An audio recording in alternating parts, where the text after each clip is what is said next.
आप सबको फिर एक बार इस आराधना में स्वागत है। आइए हम लोग कुछ क्षणों के लिए शांत रहेंगे, अपने आप को तैयार करेंगे परमेश्वर के आराधना के लिए। सर्वशक्तिमान ईश्वर, हम आपको धन्यवाद देते हैं इस सुंदर समय के लिए, सुंदर दिन के लिए। प्रभु, ये जो समय है आराधना का, उसमें आपके आत्मा का अनुभव हमें दे, हम सच्चाई और आत्मा से आपके आराधना कर सकें। सब बातों को आपके हवाले कर देते हुए प्रभु के नाम में प्रार्थना मांगते हैं, आमीन।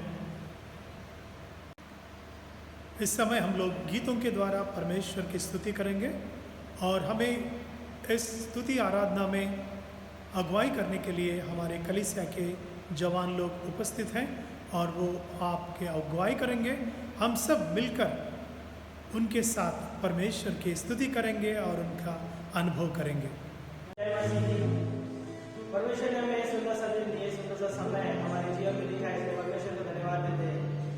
और आज की इस आराधना में हम सभी को इकट्ठा किया, इसलिए परमेश्वर को धन्यवाद देते हैं। क्यों ना कुछ गीतों गाकर उस परमेश्वर की स्तुति आराधना करें, हालेलुया स्तुति करें। इस गीत को गाकर हम परमेश्वर को धन्यवाद दें।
पवित्र शास्त्र से शास्त्र पाठ सुनेंगे।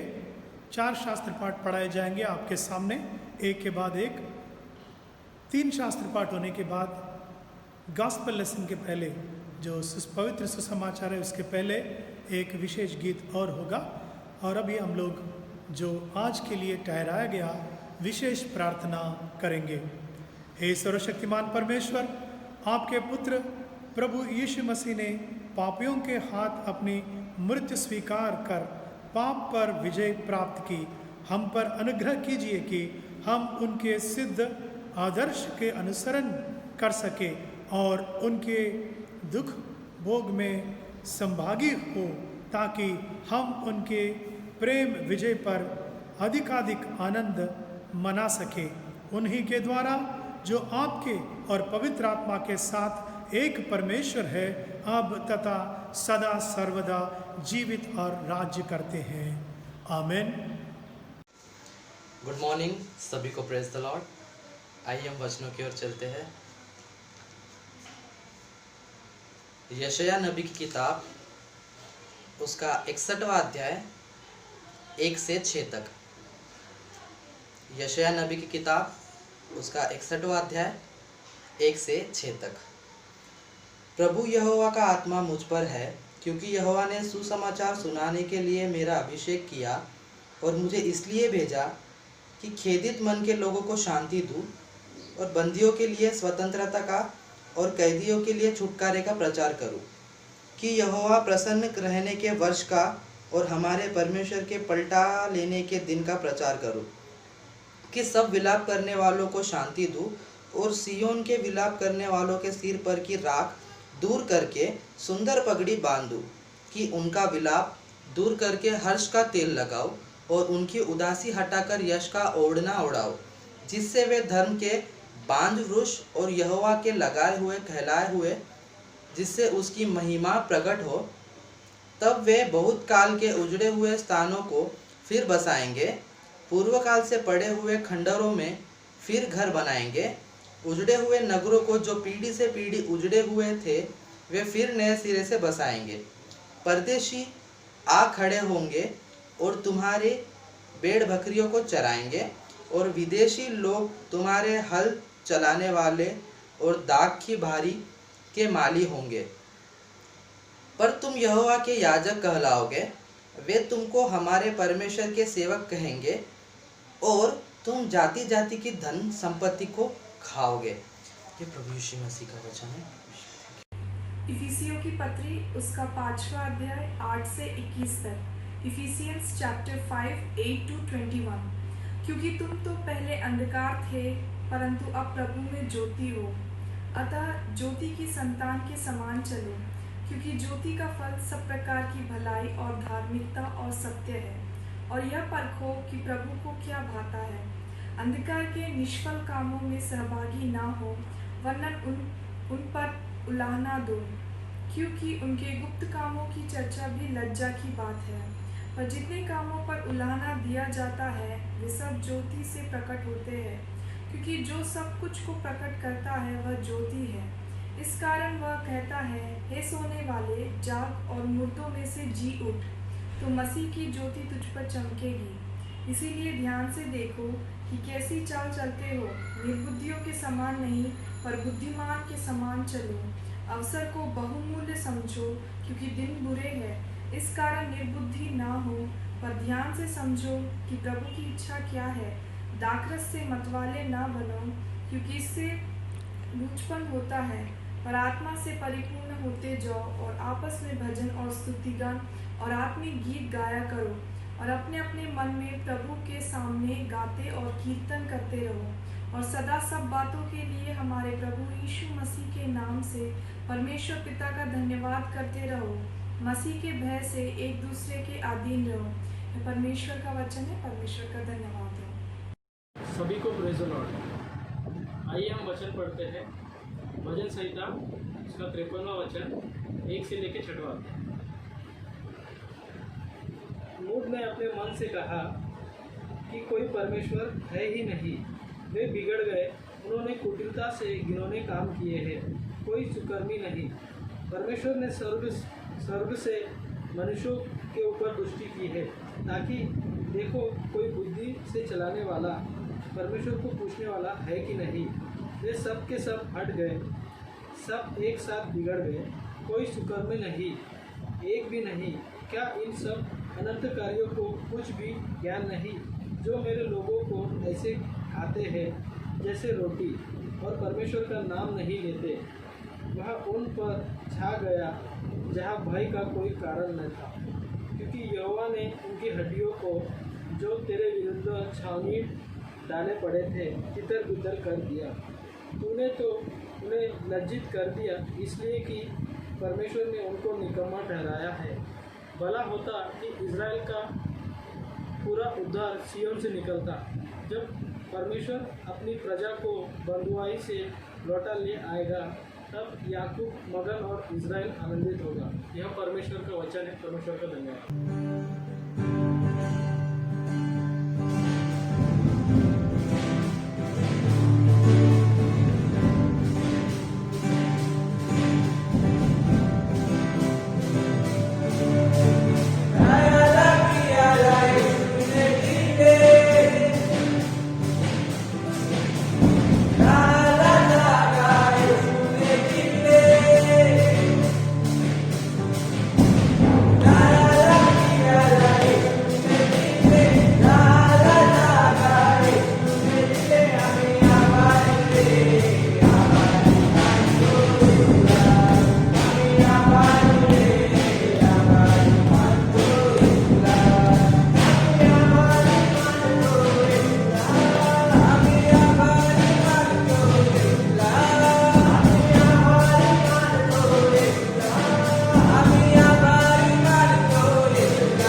वचन 5 से 13। यूहन्ना के जन्म की घोषणा।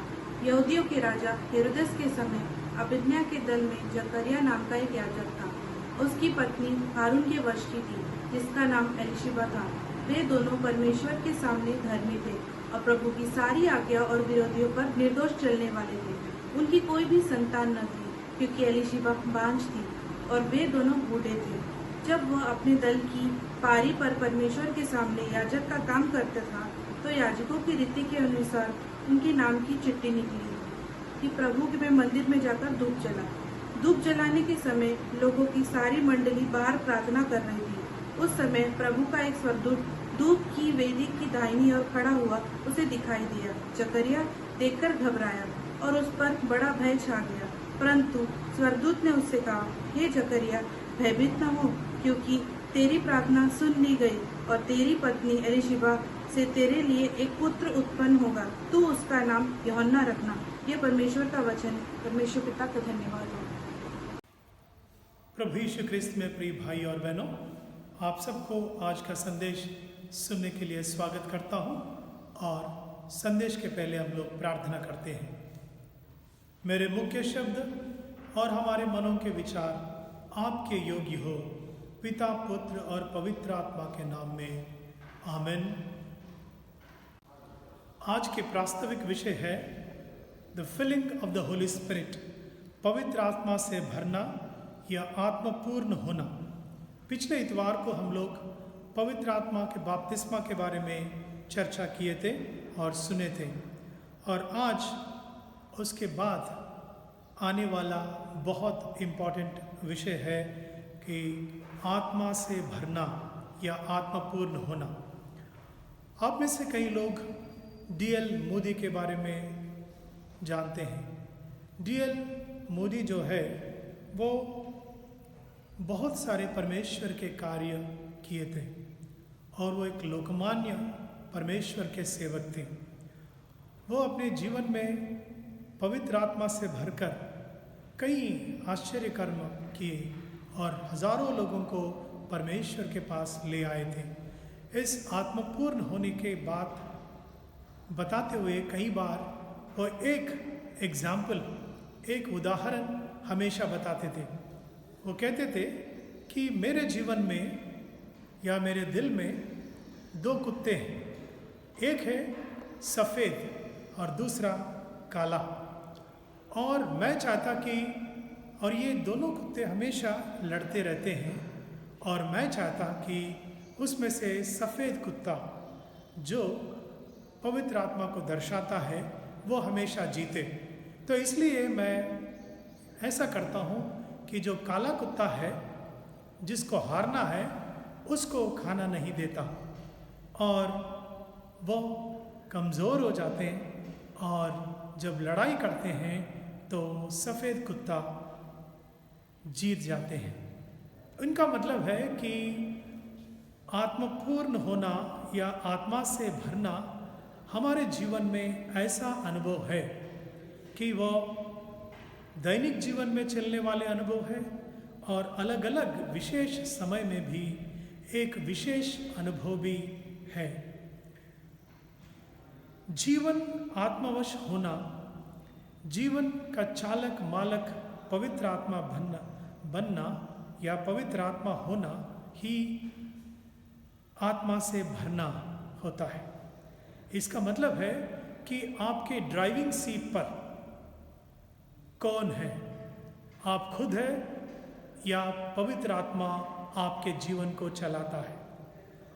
हम सब जानते हैं कि हमारे जीवन को हम चलाते हैं, परंतु आपके मार्गदर्शक और आपको हमेशा चलाने वाला और आपके विचारों को और आपके कार्यों को कौन है, जिसको हम कहते हैं कि the Lord, the Holy spirit is in the driving seat. आपके बस में, ड्राइविंग सीट पर, आपके जीवन के बस के जो ड्राइविंग सीट पर बैठने वाला पवित्र आत्मा होना चाहिए। जब हम मन परिवर्तित करते हैं या नया जन्म पाते हैं तो पवित्र आत्मा हमारे जीवन में प्रवेश करते हैं और उन्हीं के द्वारा नया जीवन हम पाते हैं। परंतु कई बार कई जीवनों में, हमारे जीवनों में भी वो एक अतिथि जैसे हमारे जीवन में रह जाते हैं। ऐसे जीवन के कई पहलू है और कई भाग है आपके जीवन के, मेरे जीवन के, जो पवित्र आत्मा के अधीन में नहीं है। एक दिन एक व्यक्ति अपने सेवक से बहुत खुश हुए थे और वो सेवक उनसे कहा कि सर, मैं मेरे घर पूरा आपको देने के लिए तैयार हूँ, क्योंकि आप आके मेरे यहाँ कुछ समय के लिए रहना और पूरा घर आपके अधीन में करना चाहता हूँ। तो जब वो वहाँ पर पहुँच गए तो उन्होंने चाबियाँ उनके हाथ में रखे और उन्होंने उनसे पूछा कि सब रूम के चाबियाँ तुमने मेरे हाथ में दिए? तो उन्होंने कहा हाँ जी, सभी आपके हाथों में दिया और पूरा घर, पूरा मकान आपके हैं और आप इसका अनुभव ले सकते हैं। और वो व्यक्ति पहले रूम में गया, दूसरे रूम में गया और उनसे कहा, मुझे नहीं लगता कि आपने जिसमें बहुत विशेष बातें रखे हैं वह कमरा मुझे दिया है।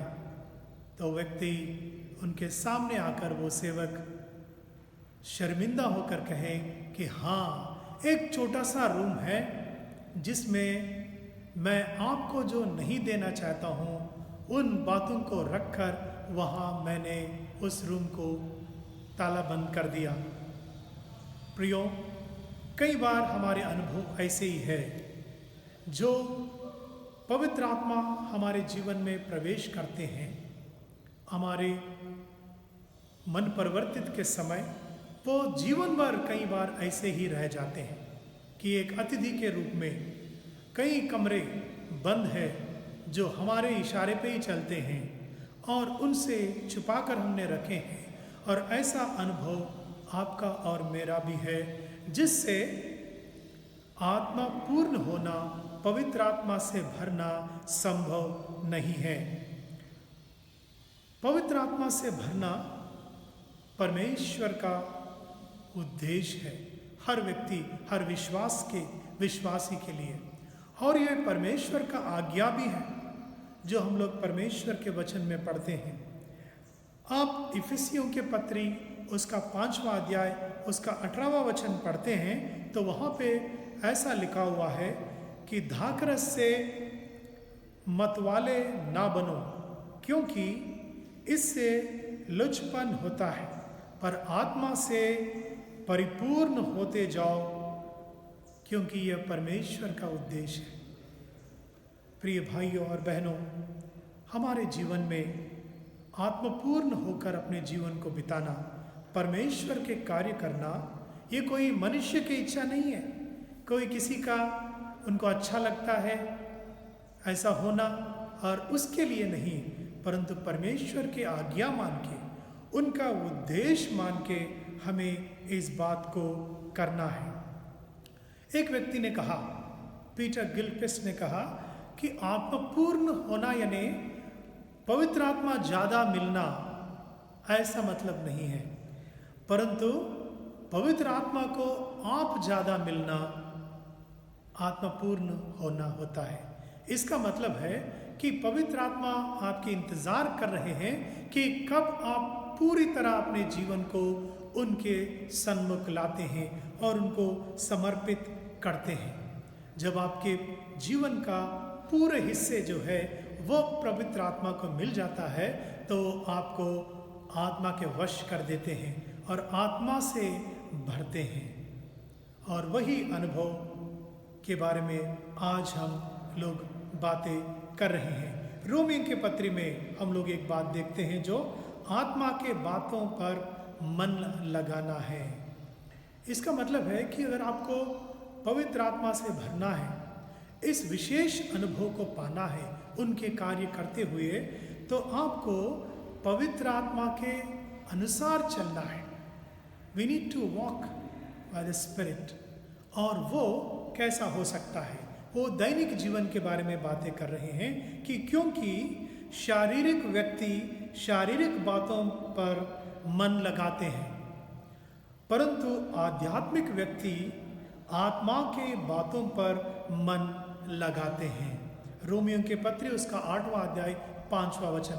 आप घर जाने के बाद या घर में आप इन सब बातों को पढ़िए। रोमियों के पत्री उसका 8वां अध्याय बहुत बहुत आवश्यक है जब हम इस बात के बारे में विचार कर रहे हैं और आत्मपूर्ण होकर चलने वाले जीवन के बारे में सोच रहे हैं। अभी मैं कुछ बातें आपसे कहने जा रहा हूँ कि जो आत्मपूर्ण होने के लिए या आत्मा से भरकर रहने के लिए हमें क्या करना है। सबसे पहली बात यह है, आपको जानना है कि आत्मा से भरकर रहने का एक अनोखा अनुभव है जो प्रभु हर विश्वासी को देना चाहता है। आपको आत्मा से भरना है या भरकर रहना है, इसके लिए आप सचमुच में इस बात को जानना, इस बात का नॉलेज रखना बहुत इम्पॉर्टेंट होता है। कई लोगों को ये बात मालूम नहीं है। वो सोचते हैं कि कुछ ही लोगों को, कुछ प्रीचर्स को, कुछ विशेष लोगों को यह अनुभव आता है, परंतु परमेश्वर का कहना ये है कि आप और मैं इसका अनुभव करें। यह अनुभव एक बार नहीं परंतु बार बार अपने जीवन में आते रहें। हम लोग पतरस के बारे में देखते हैं। प्रेरितों का कार्य उसका दूसरा अध्याय में पहली बार वहाँ पे लिखा हुआ है कि आत्मा से भरकर, वो जो 120 लोग वहाँ पे उपस्थित थे उसमें पतरस भी उपस्थित था और वो आत्मा से भरकर अन्य भाषाओं में बातें की और आत्मा पूर्ण हुआ है। परंतु वही यह अनुभव रुका नहीं। उसके बाद हम लोग देखते हैं कि प्रेरितों का कार्य उसका चौथा अध्याय 8वां वचन में भी वो आत्मा से भरकर वहाँ पे बातें करने का हम लोग देख रहे हैं, परमेश्वर का कार्य करते हुए हम लोग देखते हैं। और उसके बाद प्रेरितों के कार्य चौथा अध्याय 31वां वचन में भी हम देखते हैं कि पतरस किस तरह आत्मपूर्ण होकर परमेश्वर के कार्य को कर रहे हैं। और पौलोस के जीवन में भी ये हम देखते हैं, प्रभु उनके द्वारा कई अद्भुत कार्य किया है। उनको जब जो अधिकारियों के सामना जाना पड़ा और उनको मालूम नहीं था कि किस तरह की जवाब उनको देना है जो कार्य पवित्र आत्मा उनके द्वारा कर रहे हैं, तो वहाँ पे हम देखते हैं कि वो आत्मपूर्ण होकर, आत्मा से भरकर, आत्मा जिस तरह उनको मार्गदर्शन की है उस तरह ही उन्होंने अग्रिप्पा और बाकी अधिकारियों को उन्होंने जवाब दिया है। तो इस प्रकार की जो नॉलेज रखना, हमें मालूम होना बहुत ज़रूरी है। और दूसरी बात यह है, आत्मा से भरने के लिए आत्मपूर्ण जीवन का दिल से अपेक्षा करना है। We need to desire it wholeheartedly. हमें पूरे दिल से इस बात को मानना है और हमें अपेक्षा करना है। हम लोग लूका रचित सुसमाचार और उसका 11वां अध्याय उसका 13वां वचन में देखते हैं, वहाँ पे प्रभु यीशु मसीह अपने चेलों से कई बातें की और यहाँ पे उन्होंने कहने लगा कि किस तरह प्रभु जो लोग उनसे मांगते हैं वो देने वाला है। और वहाँ पे वो कहता है, मैं आपके लिए पढ़ना चाहता हूँ लूका रचित सुसमाचार उसका 11वां अध्याय 13वां वचन। अतः जब तुम बुरे होकर अपने बच्चों को अच्छी वस्तुएं देना जानते हो तो स्वर्गीय पिता अपने मांगने वालों को पवित्र आत्मा क्यों नहीं देगा? यह प्रश्न है, क्यों नहीं देगा? जरूर देगा। इसका मतलब है कि मांगने वाला, कुछ लोग कहते हैं कि आपको मांगना नहीं पड़ता। प्रियो, जब हर बात को आपके जीवन में शारीरिक और अपने ज़रूरतों को गिड़गिड़ा कर आप मांगते हैं और आत्मपूर्णता के बारे में जब सोचते हैं, इसे क्यों हम परमेश्वर से अपेक्षा ना करें? अपने दैनिक जीवन के जो प्रार्थना में ये बात क्यों ना आए? मैं एक और बात आपके लिए पढ़ना चाहता हूँ जो यूहन्ना रचित सुसमाचार उसका 7वां अध्याय 37 वचन से हम लोग देखते हैं। पर्व के अंतिम दिन जो मुख्य दिन है, यीशु खड़ा हुआ और पुकार कर कहा, यदि कोई प्यासा है तो मेरे पास आए और पिए। जो मुझ पर विश्वास करेगा, जैसा पवित्र शास्त्र में आया है, उसके हृदय में जीवन के जल की नदियां बह निकलेंगे। उसने यह वचन पवित्र आत्मा के विषय में कहा जिसे उस पर विश्वास करने वालों पाने पर थे। प्रिय भाइयों और बहनों, यह पवित्र आत्मा के बारे में, पवित्र आत्मा से भरकर जीने वाले जीवन के बारे में प्रभु यीशु मसीह कह रहे कि उनके अंदर से जो पानी के जो धाराएं बहते जाएंगे और वो परमेश्वर के कार्य न केवल अपने लिए परंतु पूरी दुनिया में करते जाएंगे, दूसरों तक वो पहुंचते जाएंगे, क्योंकि वो भरकर जो कटोरे जो जिसको देखते हैं वो भरकर रहता है तो वो उमड़ता है और वो उसमें से पानी बाहर निकल कर आते हैं। और तीसरी बात मैं आपके सामने रखना चाहता हूँ वो है कि जो रुकावट पैदा करने वाले बातें जो आत्मपूर्ण नहीं होने से रोकता है, उन बातों के तरफ हम ध्यान दें। इसका मतलब है जो रुकावट पैदा करने वाले बातें अपने जीवन में हैं। There are many things that would become barriers not to experience this, the spirit-filled life. हमारे जीवन में आत्मपूर्ण जीवन नहीं होने का बहुत सारे रुकावटें हैं। उसमें सबसे पहली बात यह है कि सिन, पाप के बारे में हम लोग यहाँ पे बात कर रहे हैं। पाप जो है हमारे जीवन में हमें रुकावट पैदा कर सकते हैं। परमेश्वर के जो दिया हुआ अनुभव को रोकने के लिए वो एक बीच में रुकावट बन सकता है। कैसा? हम तो पाप क्षमा पा लिए हैं, हमने पाप क्षमा के लिए प्रार्थना किया है, नया जीवन पाया है। क्या अभी भी हमारे जीवन में पाप है? हाँ, हमारे जीवन में कई बार हम लोग पाप करते हैं और पाप हमारे जीवन से पूरी तरह नष्ट नहीं हुआ है। We are capable of sinning. जो पोटेंशियल है वो अभी भी हमारे शरीर में, क्योंकि अभी भी हम लोग शरीर में हैं, तो वो हम में है और उस बात भी हमें रुकावट, हमारे जीवन में रुकावट पैदा कर सकता है। जो परमेश्वर के सामने लाया नहीं गया, क्षमा नहीं मांगा गया, और उस बात के बारे में यहाँ पे वो कह रहा है। मैं अभी आपसे बात करते हुए कहा, जिन्होंने एक कमरा अपने लिए बंद कर रखा है और कहता है कि वो चाबी उन्हीं के पास है। हो सकता मेरे जीवन में, आपके जीवन में कई बातें ऐसा हो जो अभी तक पवित्र आत्मा के लिए हमने खोले नहीं और उनसे माफ़ी मांगे नहीं और मांगकर उसमें ठहरे नहीं। दूसरी बात यह है कि फॉरगिवनेस, मैं खुद के फॉरगिवनेस के बारे में बात नहीं कर रहा हूँ, पाप क्षमा के बारे में बात नहीं कर रहा हूँ, दूसरों को क्षमा करने वाले बात के बारे में बात कर रहा हूँ। कई बार ऐसा होता है कि हम लोग दूसरों को क्षमा नहीं करते। प्रभु यीशु ने साफ शब्दों से कहा, अगर आप मंदिर में पहुंचे हो प्रार्थना करने के लिए और परमेश्वर की स्तुति करने के लिए, और आपके दिमाग में आया कि आप किसी के साथ में शांति में नहीं है, you are not in peace with somebody, आप उनको क्षमा करें। और उन्होंने तो यहाँ तक कहा कि वहाँ आपने जो सैक्रिफाइस है उसको छोड़ दो, बलि को छोड़ दो, उनके पास पहले जाकर उनसे माफ़ी मांगो या उनको क्षमा करो। प्रिय भाई और बहनों, कई बार इससे हम लोग दूर हटते हैं। हम सोचते हैं कि ये तो छोटी मोटी बात है, तो रुकावट पैदा नहीं कर सकता, क्योंकि हम लोग उससे घेरे हुए हैं। क्षमा करना अपने जीवन में नहीं है।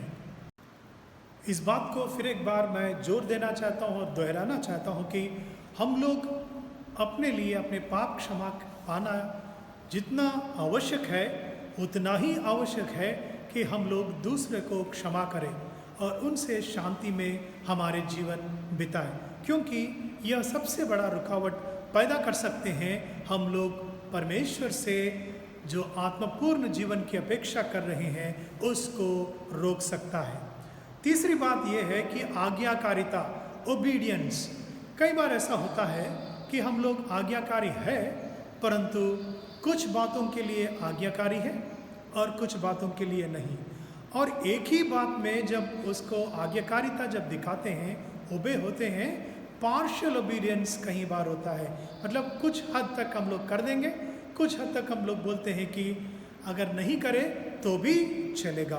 तो आत्मपूर्ण जीवन को जब हम लोग अपेक्षा कर रहे हैं, हम लोग इस बात को एक बार फर्क कर देखें कि ऐसा कौन से जो एरियाज़ हैं जिसमें आपको और मुझे देखना है कि हम लोग कैसा परमेश्वर को आज्ञाकारिता नहीं दिखा रहे हैं। सबसे बड़ा क्लासिकल एग्जाम्पल हमको पहले शमूएल की किताब में दिखता है कि वो शाऊल के बारे में, राजा शाऊल के बारे में हम लोग पढ़ते हैं, जो 15वां अध्याय उसका 4वां वचन से लेके 23वां वचन तक एक कहानी वहाँ पे लिखा हुआ है, एक घटना लिखा हुआ है कि परमेश्वर ने शाऊल को भेजा अमेलेकाइट्स को, अमेलेकी लोगों को ख़त्म करने के लिए, पूरी तरह नाश करने के लिए वहाँ पे उन्होंने भेजा।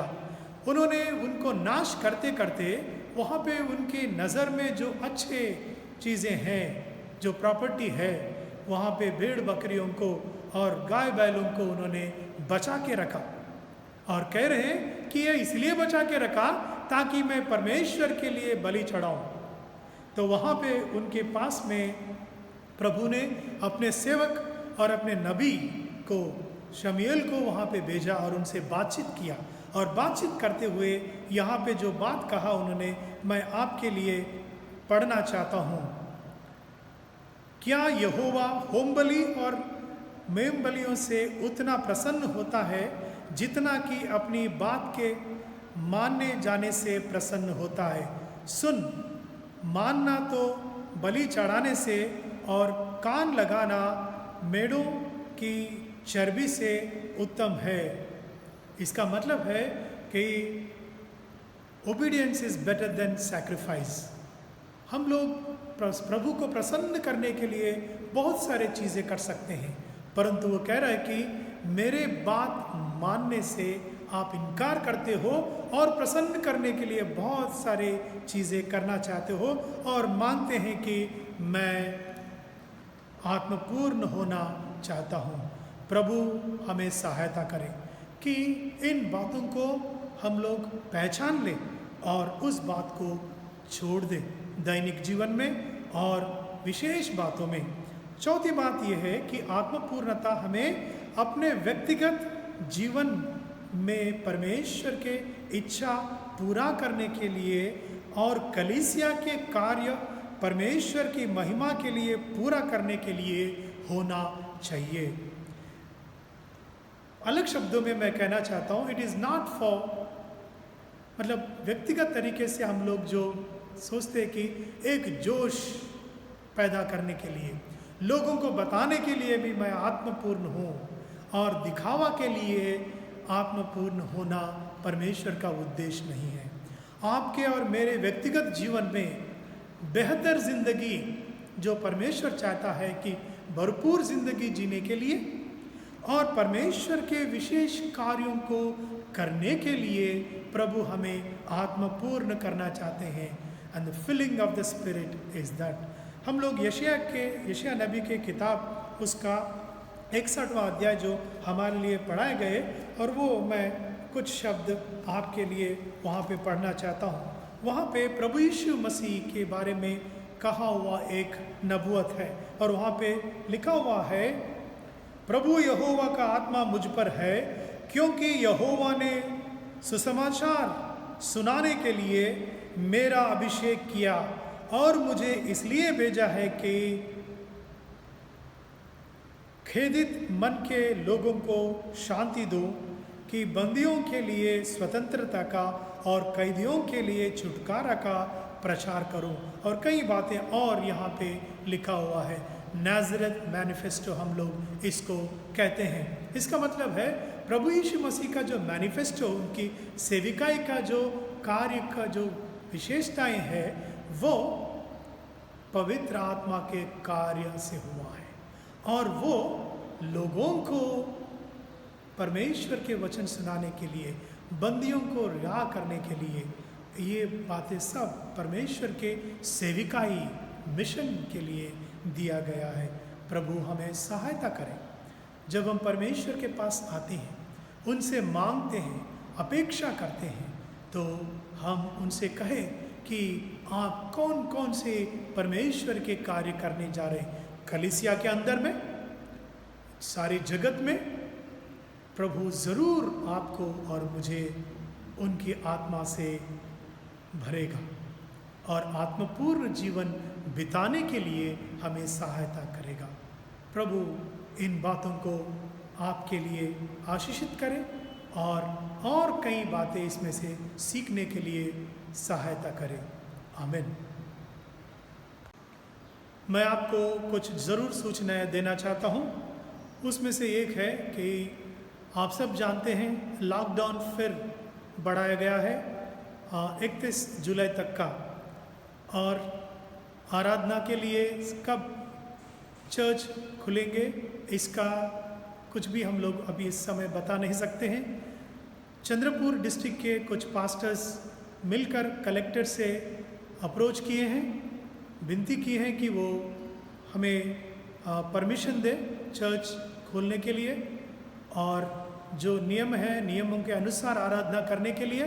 परंतु उन्होंने कहा कि यह जो डिसीजन है, निर्णय है, वो पूरी स्टेट में एक ही बार होगा। मतलब महाराष्ट्र में पूरी तरह लॉकडाउन है, तो इसलिए ये अभी नहीं दे सका। इसका मतलब है कुछ समय तक और हम लोग को ऑनलाइन सर्विस में ही भाग लेना पड़ेगा।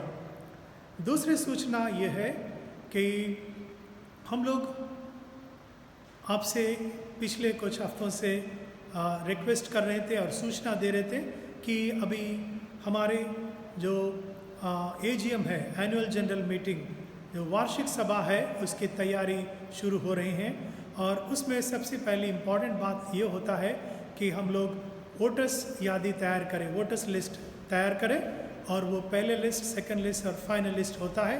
और पहले लिस्ट में ही आपका नाम अगर आना है तो आप लोग आपके मंथली कंट्रीब्यूशन और उसके साथ साथ कोई और बैलेंस चर्च के तरफ आपके है तो उसे भी क्लियर करना है। इसका मतलब है मंथली कंट्रीब्यूशन देना है और कोई पैसा आपका बैलेंस है चर्च को देने का तो उसको भी आपको क्लियर करना पड़ेगा। फॉर एग्जांपल किसी ने ग्राउंड इस्तेमाल किया पर अभी तक उसका पैसा नहीं दिया, ऐसे कुछ बातें हैं जिसका कुछ लोगों के पास में बैलेंस है, ये मुझे सूचित किया गया है तो मैं आपको याद दिला रहा हूँ। और तीसरी बात ये है कि हम लोग जवानों के लिए जो जूम पर जो शुरू करने वाले हैं, परंतु अभी जो राजनीतिक परिस्थितियों में कुछ ऐप्स बंद किए गए हैं, इसलिए हम लोग अभी दूसरे ऐप्स को इस्तेमाल करके शुरू करने का प्रयास कर रहे हैं। कृपया आप लोग प्रार्थना कीजिए इन बातों के लिए। इस समय हम लोग परिहित निवेदन में जाएंगे और परिहित निवेदन में हमारे कलीसिया में जो लोग बीमार हैं उनके लिए प्रार्थना कीजिए और जो सारी दुनिया में और देश में परिस्थिति चल रही कोविड-19 के कारण, तो उसमें जो लोग जान गंवाएं और उन परिवारों के लिए भी जो लोग अपने प्रियजनों को खो गए हैं उनके लिए हम लोग प्रार्थना में याद करें। इस समय परिहित निवेदन होगी। हम समस्त मानव जाति के लिए प्रार्थना करें और अपनी प्रार्थनाओं को प्रभु यीशु मसीह के निरंतर निवेदन के साथ अर्पित करें। हे पिता, हम प्रार्थना करते हैं कि समस्त संसार में न्याय शांति स्थापित हो और प्रत्येक व्यक्ति भरपूर जीवन प्राप्त करे। हे दयावान प्रभु, हमारी प्रार्थना सुन। उन सब लोगों के लिए जो इस गांव नगर में रहते हैं, उन सब बातों को दूर करने के लिए जिनसे आपसी फूट और झगड़े होते हैं और हमारे देश में सच्ची एकता की बढ़ती के लिए, हे दयावान प्रभु, हमारी प्रार्थना सुन। उन सब लोगों के लिए जो कृषि, उद्योग अथवा व्यापार में लगे हुए हैं, सब मजदूरों और कारीगरों के लिए और उन सब के लिए जो हमारे देश की रक्षा करते हैं, हे दयावान प्रभु, हमारी प्रार्थना सुन। अध्यापकों और छात्रों, वैज्ञानिकों, लेखकों और कलाकारों और उन सब व्यक्तियों के लिए जो अन्य लोगों के विचारों और भावनाओं को प्रभावित करते हैं, हे दयावान प्रभु, हमारी प्रार्थना सुन। उन सब लोगों के लिए जो दुखी है, बेरोजगार है, भूखे प्यासे है, दरिद्र और दलित हैं, बीमार और मरणासन्न है और उन सब व्यक्तियों के लिए जो ऐसे लोगों की सेवा और सहायता करते हैं, हे दयावान प्रभु, हमारी प्रार्थना सुन। हमारे तथा अन्य देशों के सब शासकों के लिए, विशेषकर हमारे राष्ट्रपति, प्रधानमंत्री, इस राज्य के राज्यपाल, इस क्षेत्र के उपराज्यपाल और उप मुख्यमंत्री और उनके लिए भी जो लोगों पर किसी प्रकार की अधिकार रखते हैं, हे दयावान प्रभु, हमारी प्रार्थना सुन। संपूर्ण कलीसिया मसीह समाज की एकता और मेल मिलाप के लिए और समस्त संसार में उसकी गवाही और सेवा कार्य के लिए, हे दयावान प्रभु, हमारी प्रार्थना सुन। भारत में आपके समस्त कलीसिया के लिए उसकी परिषदों तथा अगुओं, विशेषकर हमारे प्रमुख धर्माचार्य, दक्षिण भारत की कलीसिया के प्रमुख धर्माचार्य और मारथोमा कलीसिया के मेट्रोपॉलिटन हमारे धर्माचार्य, बिशप साहब, हमारे पुरोहित और आपकी कलीसिया के सब अन्य धर्म सेवकों के लिए वे सच्चाई और लगन से आपकी सेवा करें। हे दयावान प्रभु, यो वर्दे की अपने उन सब भक्तों के साथ जिन्होंने अपने जीवन में सच्चाई और आपकी सेवा की है, हम भी आपके राज्य के शाश्वत आनंद में सहभागी हो सके। हे दयावान प्रभु, हमारी प्रार्थना सुन। इस समय एक गीत होगा और गीत के समय आप अपने अपने घरों में हैं और आप परिवार होकर आप लोग जो ऑफिटरी देना चाहते हैं, दान देना चाहते हैं, उसको एक एनवलप में डाल के सारे परिवार के सदस्य उसे आप लोग खुद पहुंचा सकते हैं या हमारे कलीसिया के कर्मचारी अनिल जान आपको जब अप्रोच होते हैं तो आपके मंथली कंट्रीब्यूशन के साथ में इन एनवलप्स को भी आप उनके पास दे सकते हैं। और इस समय दान के लिए एक गीत, विशेष गीत होगी।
इस समय दान के लिए और जो लोग हमारे कलीसिया में इस हफ्ते में वेडिंग एनिवर्सरीज और जन्मदिन मना रहे हैं, उन सब के लिए भी प्रार्थना करते हैं।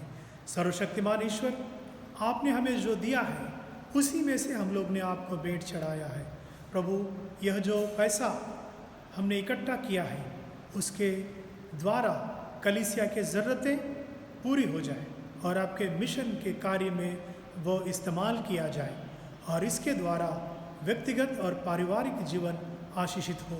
इस समय हमारे प्रिय भाई और बहनों के लिए प्रार्थना करते हैं जो लोग जन्मदिन और वेडिंग एनिवर्सरीज मना रहे हैं। क्योंकि प्रभु यह जीवन जो है आपसे मिली हुई एक तोहफा है।